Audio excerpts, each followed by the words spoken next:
ਅੱਜ ਬਠਿੰਡਾ ਪੁਲਿਸ ਵੱਲੋਂ ਇੱਕ ਵਿਅਕਤੀ ਨੂੰ ਕਾਬੂ ਕੀਤਾ, ਜਿਸ ਕੋਲੋਂ 1 ਕੁਇੰਟਲ 20 ਕਿਲੋ ਭੁੱਕੀ ਬਰਾਮਦ ਕੀਤੀ ਗਈ।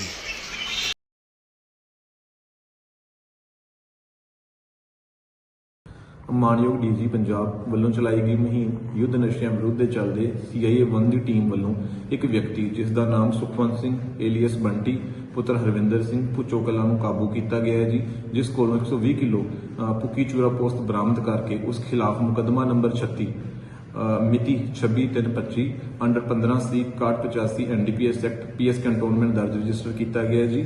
ਇੱਥੇ ਵਰਣਨਯੋਗ ਹੈ ਕਿ ਇਸ ਤੇ ਪਹਿਲਾਂ ਵੀ ਕਮਰਸ਼ੀਅਲ ਕੁਆਂਟੀਟੀ ਦਾ ਪਰਚਾ ਦਰਜ ਹੈ, ਜਿਸ ਵਿੱਚ 2 ਸਾਲ ਕੈਦ ਕੱਟ ਕੇ ਆਇਆ ਹੈ। ਤੋਂ ਇਹ ਪਹਿਲਾਂ ਡਰਾਈਵਰੀ ਦਾ ਕੰਮ ਕਰਦਾ ਸੀ, ਫਿਲਹਾਲ ਇਹ ਵਿਹਲਾ ਹੈ। ਸੋ ਬਾਕੀ ਇਹ ਤੋਂ ਅਸੀਂ ਰਿਮਾਂਡ ਲੈ ਕੇ ਜੀ ਅੱਗੇ ਫਰਦਰ ਡੂੰਘਾਈ ਨਾਲ ਪੁੱਛਗਿੱਛ ਜਾਰੀ ਹੈ।